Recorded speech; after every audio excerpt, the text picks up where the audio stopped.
When looking to hire a new HR business partner, I was often tempted to advertise for a superhero with a strong sense of humour. If I was being really honest about what we needed, then in addition to the strategic and commercial mindset and the wide experience in the full range of HR elements, I would also have added that they should be a coach, a law enforcer, a spoon feeder, and a tear dryer.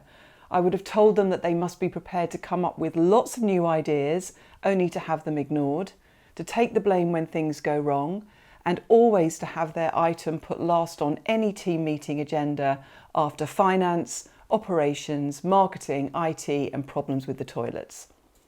They should also be relentlessly cheerful and be prepared to listen to the ravings or woes of anyone who seeks them out.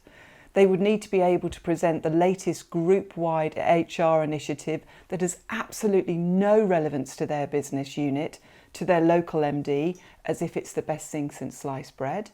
They should be content to spin straw into gold when it comes to presenting the latest employee reports. And above all, they should be prepared to accept that many of the line managers for whom they are responsible are not great with people.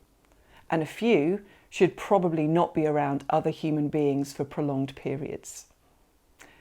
Balancing the demands of group versus the local business unit, having to sell outdated and clunky HR processes to resistant local management, high volumes of small but essential transactions, poor data and bad line managers.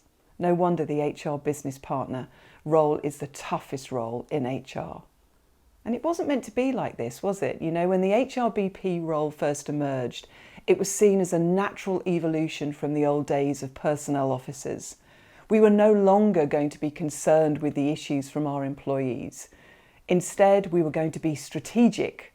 We were excited as we were told that this new title would bring with it a seat at the top table, greater respect for the people agenda, and a shift in our role from employee relations to a leadership position.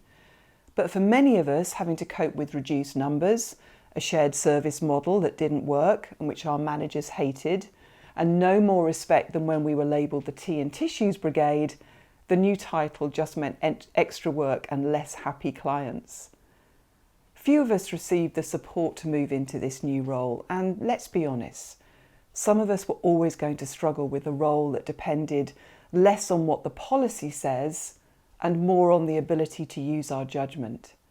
It was always going to be tough for some of us to move from being the order taker to someone who owns and drives the people strategy in ways that are relevant for our part of the business. Some of us might not have had the motivation or the smarts to make that kind of shift. I know I'm lucky to meet some outstanding HR business partners, and those who do stand out are those who have a genuine influence on their clients and who are seen as essential to the strategic, commercial and operational aspects of the business. You know, their MD wouldn't dream of making a key decision without involving their HR business partner.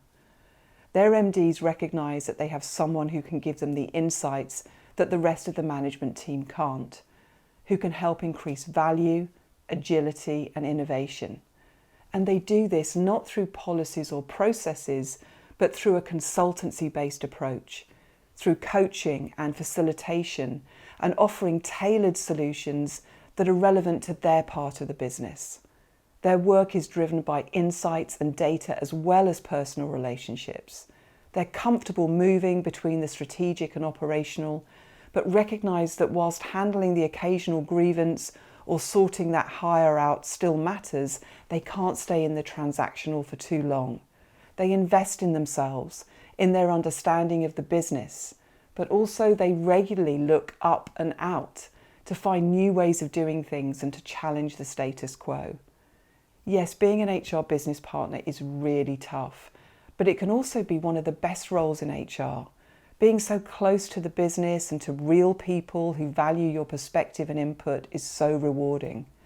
Taking the decision to move away from being the employee relations expert and towards a strategic partner to the business is incredibly challenging, but it's also so worth it.